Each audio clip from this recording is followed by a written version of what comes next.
Welcome everybody to the INVICTUS Community. My name is Jeff Romo, and you may know me from such Facebook posts as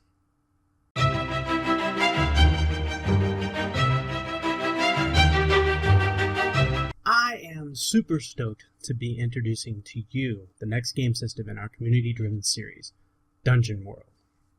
Dungeon World was created by Sage Latour and Adam Coble, and is based on the Apocalypse World engine. So if you've heard of this, then you know that this is highly improvised.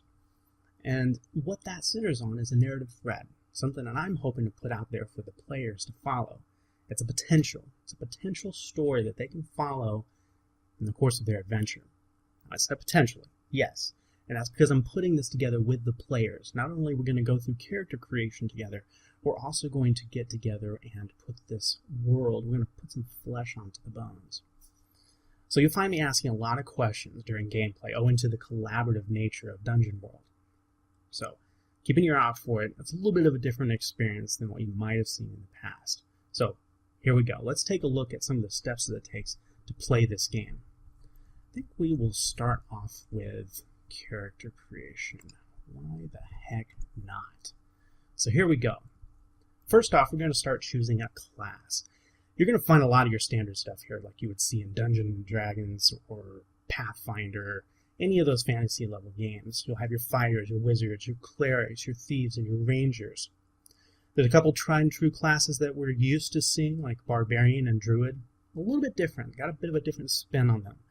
Now, whereas the Barbarian is an engine powered by desire, the difference here is that the Barbarian is more of an outsider. This is what makes them a Barbarian, because they're outside the norm. They're in a different area that are coming into, let's just call it like a fish out of water, or a axe-wielding dwarf out of water, that kind of thing. And then the Druid is focused more on shapeshifting, and is more focused on the different types of personality that those shape-shifting abilities can introduce into the character. So what would you really do if you could change into a wolf, if you could change into a snake, or you could change into a cat at will? So it kind of explores a little bit more of the psyche of the type of character. Then there is a new class, relatively new to the game, called Immolator. And this one is basically all about sacrifice, gaining power through sacrifice. And that could mean burning things in order to gain power to burn other things. But it could also mean sacrificing community. It could be sacrificing connection with others. It could be sacrificing the ability to call your parents your own and just saying, nope, screw it. I'm going to go off and I need power, so I'm going to go off and do this thing. Now, all the characters in this game have access to what's called basic moves. So let me have you take a look at that real quick here. So, basic moves. This is kind of the heart and soul of the game. All the characters have access to it. You have your... Let's just go through three of them. Let's just do that. Why don't we go through three of them? So first off, you have 2d6 that you're going to be rolling. Anytime you see something in the book that says roll, it's basically honing in on the idea that you're going to be rolling 2d6. And there's a range from which that you're going to be targeting. You're going to want to get anywhere from a 10 or more to get a perfect success on what you want to do. 7 and 9 is slightly less successful, and then anything less with a 6 or less is going to have some consequences. So we'll get into that in a little bit. But let's first take a look at some of these basic moves that are available to all classes. So first off, hack and slash. Sounds just like it sounds. It sounds just like it reads. You're hacking, you're slashing. It's anytime you attack an enemy in melee. So you're going to roll 2d6 plus your strength modifier. And then you can see some of the different effects that it has there. If you make a successful hit, you'll be able to deal some damage. And each character class has its own damage die. And that die is modified by the weapons and gear that you have at your disposal. Next off, we have the volley. So there's another one that's kind of interesting. This is for your ranged attacks. Anything like a crossbow, throwing knives, rocks, shoes, whatever. You throw this out there, you roll your damage, or you roll your 2d6 plus your dex in this case. So you're trying to target something. Then perception. Things like being able to actually see stuff. Let's take a look here. We have Defy Dangers, so that's kind of getting your butt out of the way of things. But here we go, Discern Realities. So in this case, you're going to be rolling plus your wisdom, so being able to see things. Here's some of the questions that you can ask during that time. What happened here recently? What is about to happen? What should I be on the lookout for? So some of the questions here that you can ask the Game Master, depending upon how successful your roll is. So those are just some of the basic moves. So, after you've kind of determined what some of your basic moves are, there's also basic moves assigned to a class. They're specific to them. As you choose a class, here's where things can be kind of cool, is that as you choose a class, we start discussing a little bit more about why you're picking that. What makes your class specific to you and why? So for instance, if let's say you were going to pick a bard to play, one of my questions I might ask is, if you're a bard, what makes your art? Are you a painter? Do you play the mandolin? Are you really good at speech writing? If you're a cleric, what sort of deity do you follow? What are they like? Are they a harbinger of secrets, or are they a herald of doom? Are they the only light in the land? And then how does your class shape your outlook on the world? So if you're a barbarian, what makes you an outsider? What sets you apart from this area that you're going to and this group that you're about to join? What makes you an outsider? Why did you choose to be a cleric? Is there something in your past, parents, an aunt, an uncle, a cousin, a brother, that has steered your course in this direction to become somebody dedicated or devoted to a deity?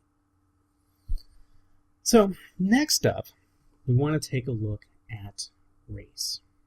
So choose your race. Interesting thing here with Dungeon World, and I'm going to flip us over to a character sheet here, is that depending upon the class that you choose, there's a certain limitation on how many races you can be in. So for instance, with the Paladin, you can only be a human. Now, depending upon your Game Master, this could change. It could very well be that, you know what, you can be a dwarf and a Paladin, doesn't matter. But the way they have the basic rules set up here, this is how they divvy out the races that are available. So, like, for instance, with a bard, you can be a half-elf, an elf, a human, that sort of thing. So let's start this off. Why don't we just go ahead and choose Paladin, because it's right here. So I'm going to start off with a good old Pally, and I guess I'm going to go ahead and be a human. Why the heck not? So we'll do that. And let's go through and choose a name. Let's see. I'm a Paladin. I am really dedicated to the law. So why don't we do this? I'll just make it not too... no, that's too obvious. We'll just do that. Yeah, that looks good. I like that. So, Mr. Dread, chosen a name. I wonder if you've noticed this. Let me blow it back up again. In each of the character sheets, they do have suggestions for names. This is also listed in the book as well, where you can pick one of these, but don't feel restricted. If you want to choose something else, go for it. But you'll notice that some of the names here are kind of geared towards the type of class you're choosing. You know, with a Paladin, you have some kind of a majestic, almost Latin or Greek or Roman type name. Cassius, Hadrian, Lucia, Octavia, Regulus. Interestingly enough, if you're looking at thieves, one of the cool names that are there is like Bug. You know, you're a little tiny skulker running around in the shadows pickpocketing people named Bug. And J. Dread is going to be coming after you. So, alright, so there we go. We have our Paladin's name. We've chosen a race because the one that was chosen was human. Let me carry you over here real quick. Oh, you know what? I'm going to go ahead and be lawful because deny mercy to a criminal or unbeliever. That sounds a little bit like what we would be going for. And don't look at the bonds. We'll come back to that in a second. So race. I've chosen race as a human. Interesting thing about choosing a race is that it also gives you an additional bonus or an additional basic move. So you'll be able to go in there as a human Paladin and say, when you pray for guidance, even for a moment, and ask what here is evil, the GM will tell you honestly. That word honestly is kind of interesting here because it's basically saying that I have to tell you the truth, no matter what. Now, if it doesn't have that little tag there, and let's say you don't roll as well as you could on something like, say, a Discern Realities check, I might give you interesting information, but it's not necessarily the info that you need. You'll have to make it useful. Cool little twist there on the perception checks, or the wisdom checks, however you want to say it. All right, so let's keep going here. So next up, you've chosen your name. Now you can choose your look. And you'll probably have already noticed that at the top here, there was, right under the name, the look that you want to go with. Now this is just, again, this is simplifying character creation. You have names that are provided for you. You have some parsed down choices for each class, based on race, that sort of thing. In addition, you have looks that you can go with. So, for instance, if I wanted to be, I'm going to be fit, because that's not what I'm like right now. I'll have fiery, because that's kind of what I think J-Dread would look like. Helmet. I think he always wears a helmet. Holy symbol, it could be worn, it could be, I'm going to say it's fancy, because I take care of it. And maybe an additional note here is that the symbol is a badge. Exclamation point, because we need some stinking badges here, right? Right? Come on. So, next up, we've got our name, we've got our class, we've got our look. I think what we'll need to do is kind of talk a little bit about the basic mechanics here. So let's flip back over to the book. I'm going to take you over here. And we're going to take a little tour of basic moves and what some of those outcomes are. So this is kind of the main mechanic of the game. I hinted at it before, but let's start focusing a little bit more on it. Next up is the basic outcomes. 10 plus, you do it with a little bit of trouble. So again, you're rolling 2d6 plus a modifier. Could be a minus, could be a plus, depending upon what attribute is related to it, and any other modifiers that you can bring into the equation. So 10 plus is what you really want to shoot for. This means that you're going to accomplish, you're going to get the thing that you want every time. Then if you roll a 7 to 9, you get what you want, but me as the GM can throw in a complication. Maybe your hack and slash hits the mark, right? So you're up there, you're swinging your sword, you're going to chop up that goblin, but you leave yourself open for an attack.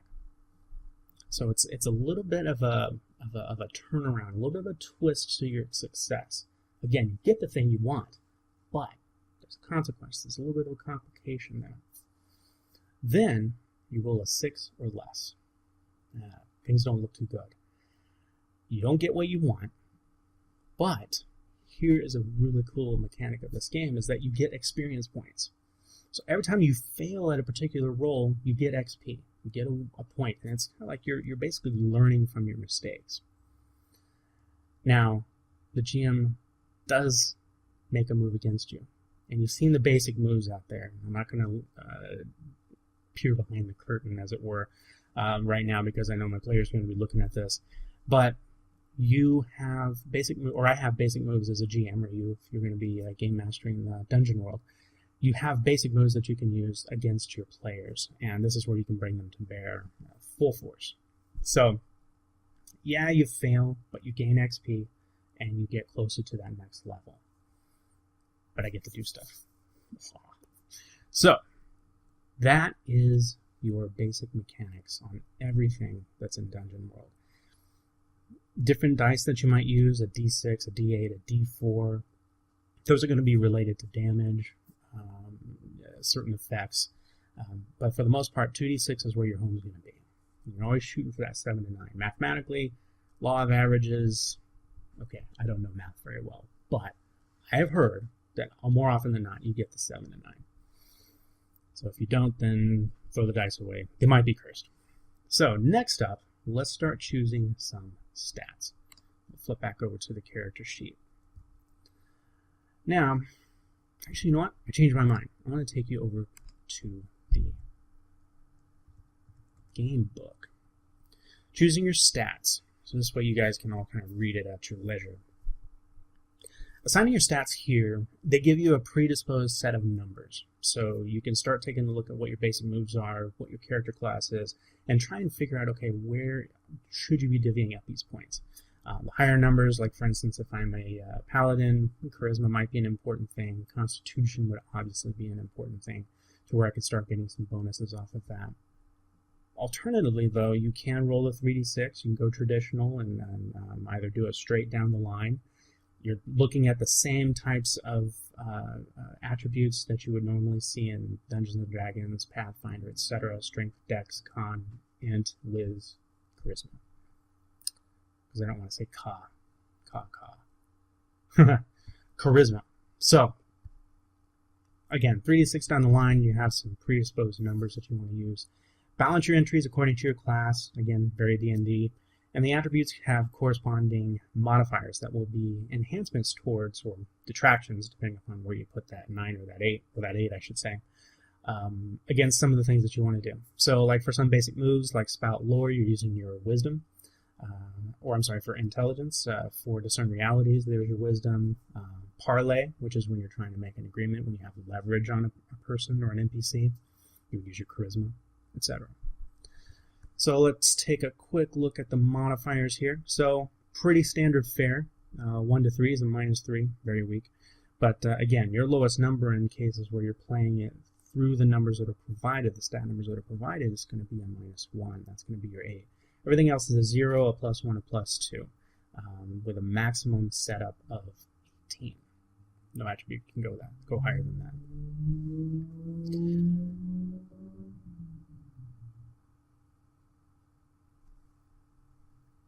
Next up, starting moves. Now, actually I want to take a moment here and talk a little bit about it. So next up, we've gone through the attributes. Let's start talking about HP. Let's get down to the nuts and bolts of this thing. How are you going to survive? Well, the interesting thing about hit points in this game is that they don't vary. The only time they change is when you raise your Constitution score, or perhaps you get temporary hit points through some form of an ability that helps you, or somebody else helping you. Then, of course, you lose hit points as things, pokey things get thrown into you, or you're burned up in a fireball, whatever. Max hit points are set up based on your class plus your Constitution score. Not your modifier, but your score. So, for instance, if I had a 16 for my Constitution, for my Paladin, I'd get a +2 there. That's not what you want, right? I just said it. 16. So you have a 16 plus what your standard for your Paladin would be at any point. So, for instance, if I was going to take a look at the Paladin, here we go. Paladin, here's our names, there's our look and our stats. Your maximum HP is 10 plus Constitution. So in my case, if I had a 16 for my stat, I have 26 hit points. And then my base damage is a D10. Remember, I told you by class, when you're dealing damage, you deal it with that dice, that D10. Wizards have a D4, that sort of thing. Next off, let's take a look at starting moves. Each character class has their own set of starting moves, things that they can do specifically that are special to them. So, for instance, if I was to take a look at, let's see here, have our character sheet, and we have our starting moves right here. Alright, so, as a Paladin, you have things that you may expect, like a quest. Here you can start actually filling out things, like let's say, we want to slay criminals. A great blight on the land. That could be a choice for you. They have lay on hands. That's kind of a nice thing. Very standard fare for a Paladin. But then they have my favorite. I am the law. When you give an NPC an order based on your divine authority, roll charisma, and then you get these results down below. They do what you say, they back away cautiously and then flee, or they attack you. Yeah, they attack you. So keep that in mind when you're trying to lay down the law with people. In any case, there you go. So, some classes are going to have starting moves that are all laid out for them. They don't have to make a lot of choices. In the case of the Paladin, you do have some choices you can make here. Some of them are just going to be standard fare. Other things, like say for thieves, they have some starting moves that obviously help them with their thievery and their sneakery. But they also have choices to make, like what kind of poison do they want to carry around? A sleepy, knockout, crazy purple gas type thing, or something called golden root, which automatically charms creatures and says, "Oh, will you not follow me, the first person you see?" And hopefully you are the first person they see when you stab them with the golden root. In any case, learn more about that when you play the game. Okay. All right. Next up, choosing alignment. Something probably pretty easy for the paladin. Let's go take a look at the choices. I'm sure there's a lot. Nope, there's not. Lawful and good, and I already picked lawful. There's an alternative here if you wanted to make something up for your game. You wanted to add some kind of different shade of gray in there. No problem. That is easy. Then you want to choose gear. Gear is all important and is also specific to your character. There we go. Coin is a measurement of wealth. It's not necessarily gold, that sort of thing. It's just the common denomination of money or wealth. Then you have your gear. So for the paladin, I get to make some choices. It comes with dungeon rations, scale mail, some mark of the faith. I think we were talking about before. Awesome badge. This. There we go. That's nice.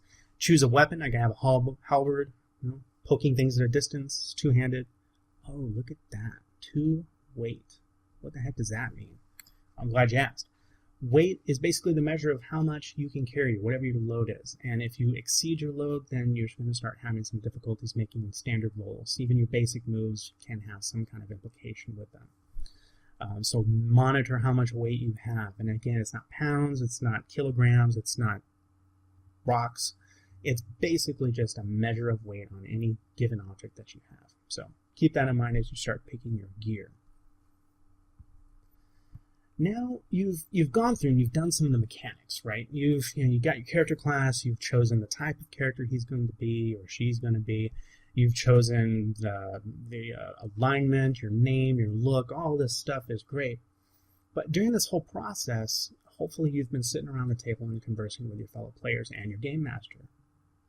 This is the point where you can start making decisions about why is it so important that you're a cleric? What did your deity do for you that makes him so awesome? Now we get to talk about bonds. Bonds are probably one of my favorite, it's my favorite part of the game. Bonds are basically how you form attachments to your fellow players, and they become all important later on because you get to use these bonds to help your fellow characters, or you can hinder them as well. So it's a cause and effect type thing. It can be specific by class. You can see here with the paladin the different ones that you can have. So let's say I mentioned that